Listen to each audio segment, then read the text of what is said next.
Ang mga videong inyong matutunghayan ay para lamang sa mga taong matatagang loob dahil maaari itong magdulot ng disturbance sa inyong mahimbing na pagtulog. يا جماعة شوفوا اللي فيش مبين فوق.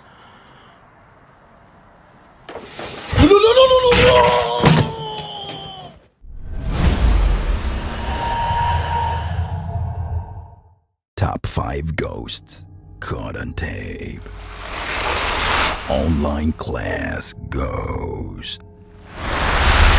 Halos lahat na ata ng teacher ay nakaranas na mag-online class, lalong-lalo na sa kasagsagan ng pandemic. Although maraming teachers na ang naka-experience nito, abet iilan lang ang nakaranas ng ganitong enkwentro. Si Freddy Guiando ay isang Twitter user at shinare niya ang video na ito.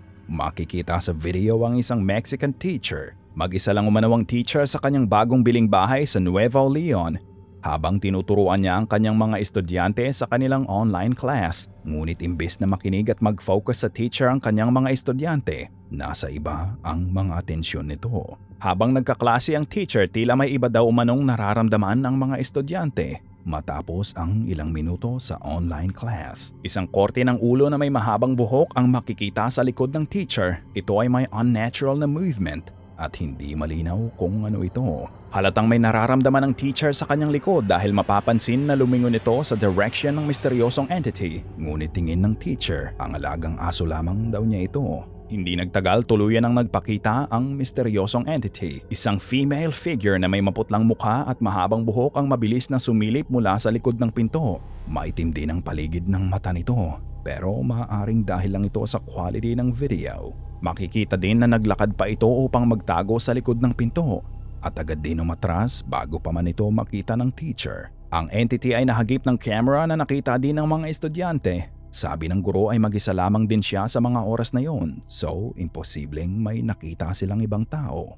And at some point, nagpasya ang teacher na isara na lang ang pinto upang mawala ang distraction at mag-focus na umano sa klase ang mga estudyante. Tila porsigido na makinig at matuto ang multo dahil mukhang walang makakapigil dito. Not even a closed door. Sa huli, ipinakita ng teacher na siya lang at ang kanyang alagang aso lang ang nasa bahay para matigil na umano ang kakulitan ng kanyang mga estudyante. Hola. Estoy solo, estoy con mi perro. Marami ang naniniwala na isa lang itong elaborate setup ng teacher upang takutin ang kanyang mga estudyante. Pero ang iba naman ay kumbinsido na isa talaga itong paranormal encounter. Ano sa palagay nyo? Isa kaya itong multo na gusto lang matuto o isa lang itong elaborate hoax? Kayo na ang humusga. Beastly Apparition na Judy Brenano aka The Black Widow, isang serial killer na naglaso ng kanyang unang asawa nang lunod sa kanyang partially paralyzed na anak at ang pagtangkang pagbomba sa kanyang second husband. Isa pang kilalang former resident ng prison ay si Eileen Wuornos aka The Highway Killer. Siya ang dahilan ng pagkawala ng 7 buhay ng mga kalalakihan sa area. Nakapasa rin siya sa psycho test and fun fact, ginawan rin ng pelikula ang kanyang buhay. Ito ay halatang hindi napansin ni Omar at that time. Kung papansinin, sa unang beses na maiwan ito ni Omar ay wala naman mukha ditong makikita. Pero isa nga kayang paranormal entity ang na-capture ni Omar?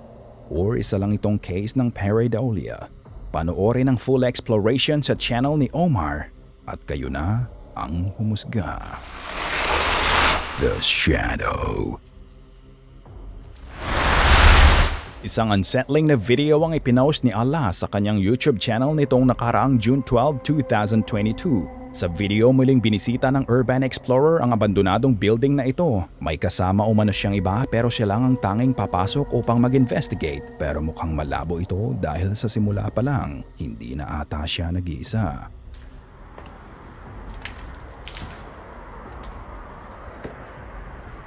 اوكي انا هنا رجعت تقريبا. الله القوي وانتم الضعفاء. حسبي الله ونعم الوكيل. حسبنا الله ونعم الوكيل. الله القوي وأنتم الضعفاء.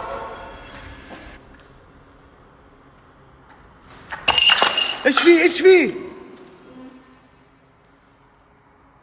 حسبنا الله ونعم الوكيل. Habang nag-e-explore si Allah, bigla umanong gumulong ang isang desk. Siya lang ang pumasok sa building at ang iba niyang kasama ay naghihintay lamang sa labas. So, ano kaya ang sanhi nito?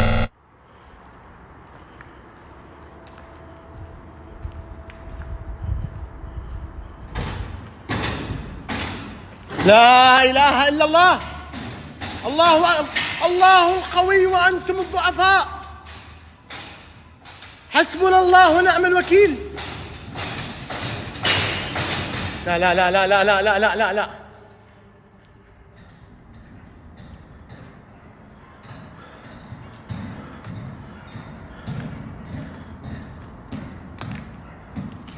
ايش اللي قاعد يصير؟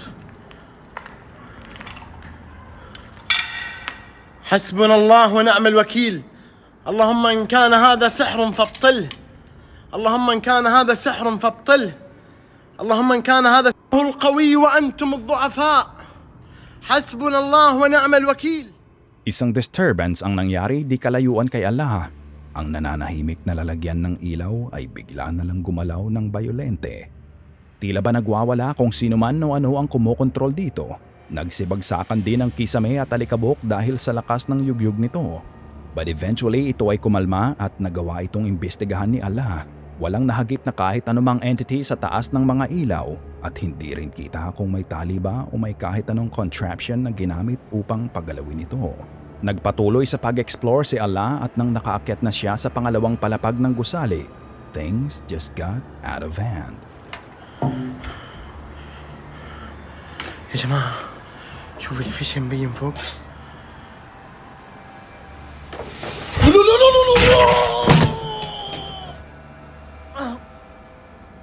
Out of nowhere, bigla na lang tumumba kay Allah ang iniimbestigahan niyang cabinet. Buti na lang ay may mga kasama siyang nakaabang at sa huli ay ligtas siyang natagpuan ng mga ito.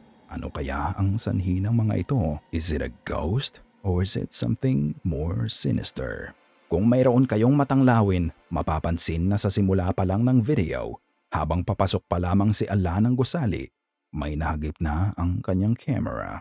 Ito ay may maitim at mahirap maipaliwanag ang hugis o korte nito, tila isang formless shadow kung iisipin. Ito kaya ay nasa second floor at para bang pinagmamasdan nito ang explorer ng mga sandaling iyon. Ito ay nasa second floor at para bang pinagmamasdan nito ang explorer ng mga sandaling iyon. Ayon sa ilan, mukha daw itong kamay. At ang entity na nagmamay-ari nito ay isang evil spirit na kung tawagin ay jinn. Ang mga jinn ay mga espiritu na nabuo sa itim at masamang elemento. Ano sa tingin niyo mga ka-goosebumps? Isa na nga kaya itong sighting ng jinn o isa itong ghost caught on tape? Panoorin ang buong episode sa channel ni Allah at kayo na ang humusga. The Basement Escape Room. From the TikTok page na The Basement Escape Room, ang mga susunod na video ay na-capture ng mga worker dito. Ito ay ang kanilang mga first-hand experience sa mga paranormal event na kanilang nararanasan. Ang building ay nakabase sa Los Angeles, isang thriller experience ang mararanasan mo sa kanilang games na ang main goal ay masolve ang mga puzzles upang makalabas ng room. Ngunit hindi lang mga guest ang naka-experience ng thrill kundi pati na rin ng mga employees. Naniniwala sila na haunted daw umano ang building. Sa video na ito, makikita ang isa sa mga staff na tila pinaglalaroan ng isang ghost. So this happened. Door opens by itself. But you know what? Maybe it just wasn't closed all the way. So our employee Dylan comes into the mid lobby and sees the door open and he's like, I'm pretty sure I actually already closed this, but he closes it again. Walks back up to the lobby to finish opening everything up, like turning everything on and stuff. I fast forward here because nothing really happens, but watch this.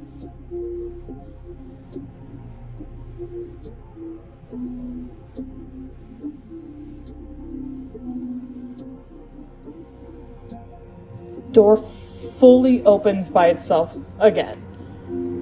Dylan he's the only person in the building at this point. So he comes back and goes, "What?" He's scared because how did this door open by itself? He closes it and makes his way to the back to wait for someone else to show up.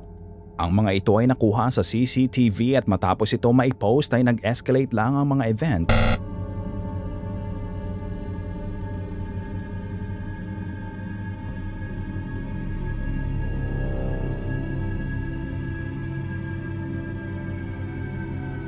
Isa umanong orb ang makikita sa footage. Ang orb ay may kakayahang makaimpluwensya ng mga bagay sa paligid nito.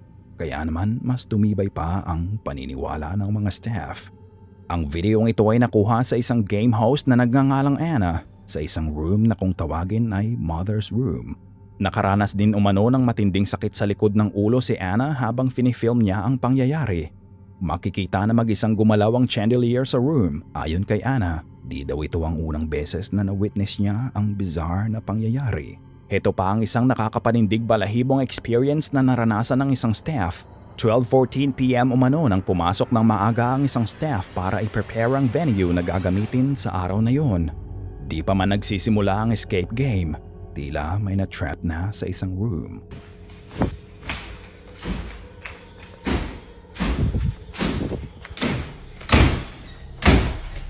Hello?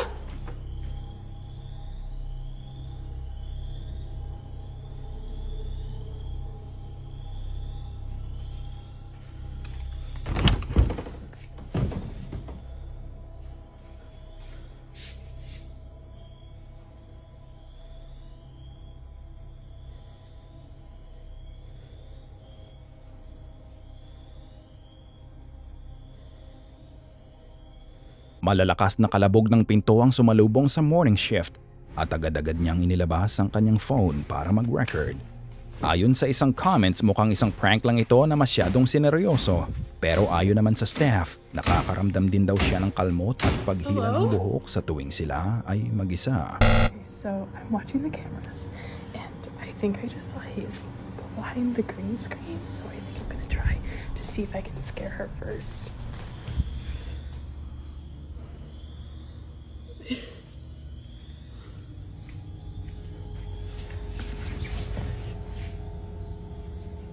Ang babae sa video na si Megan ay tinangkang i-reverse ang pananakot ng coworker niyang si Hailey. Tradisyon na umano nila na magtago sa mga kanto upang takutin ang isa't isa. Pero sa pagkakataong ito, mukhang nakita na ni Megan ang kanyang katapat. Makikita na tila may nakatago sa likod ng green screen, pero nang buksan ito ni Megan, laking gulat niya nang wala siyang nakitang kahit sino sa likod nito. Ito raw ang unang beses na nakakita sila ng something humanoid sa set. Labis ang takot na kanilang nararamdaman, pero despite of all this, patuloy pa rin sila sa pag-update at pag-share ng kanilang mga experience. Isa nga kaya itong real evidence ng ghost at poltergeist? Check out their TikTok account and as usual, kayo na ang humusga. Voices. Ang short clip na ito ay galing kay Reddit user Reddit Bans Free Speaks, isang avid airsofter ang Reddit user, at sa isang pagkakataon, nagtamo siya ng isang eye injury na sanhi ng isang double B gun. Kinailangan siyang isakay sa ambulance at matapos siyang bigyan ng first aid, kalmado niyang finilm ang kanyang sarili.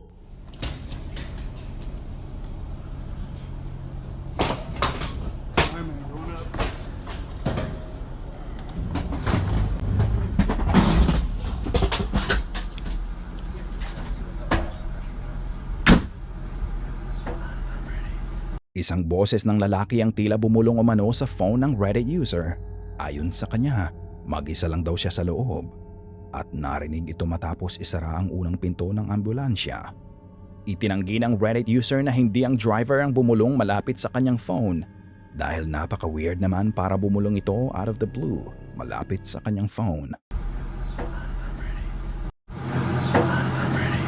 Tingin ng binatilyo, isa umano itong residual energy na naiwan ng ghost na sumakabilang buhay sa loob ng ambulansya. Another ghost chilling footage ay galing din sa Reddit, and at this time, ang nag-post nito ay si Summer1116.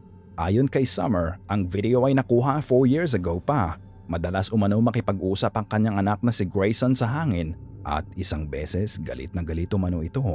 Kaya naman naisipan niyang i-record ang buong pangyayari.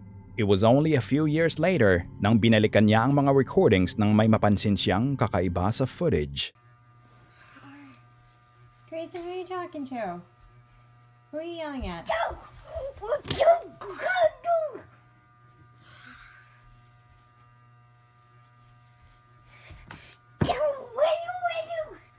Narinig niyo ba yon? Matapos magwala ng bata, maririnig ang boses na tila nagsabi ng sorry. Kung kanino man nagagalit si Grayson, mukhang nagigilty ito at nais nito humingi ng tawad. Maririnig din ng ilang beses ang boses subalit mahirap itong intindihin. Grayson, who are you talking to? Who are you yelling at?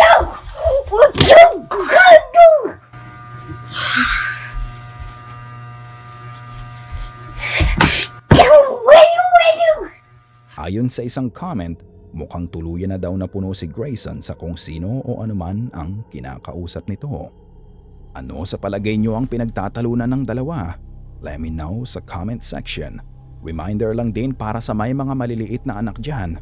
Lagi niyong ihanda ang inyong mga cellphone in case magsalita ng mag-isa ang inyong mga chikiting. At huwag niyo itong kalimutan na isend sa amin. Sana ay kinilabutan ka sa mga video na aming itinampok ngayong gabi. Kung may nais kang ibahagi ay bukas ang aming email na goosebumpstopstories@gmail.com at Facebook page. Check out our TikTok page na din at goosebumpstop5. At kung hindi ka pa nakasubscribe at nakalike sa channel at video na ito, gawin mo na kung nais mong walang nilalang na bumisita sa'yo mamayang gabi.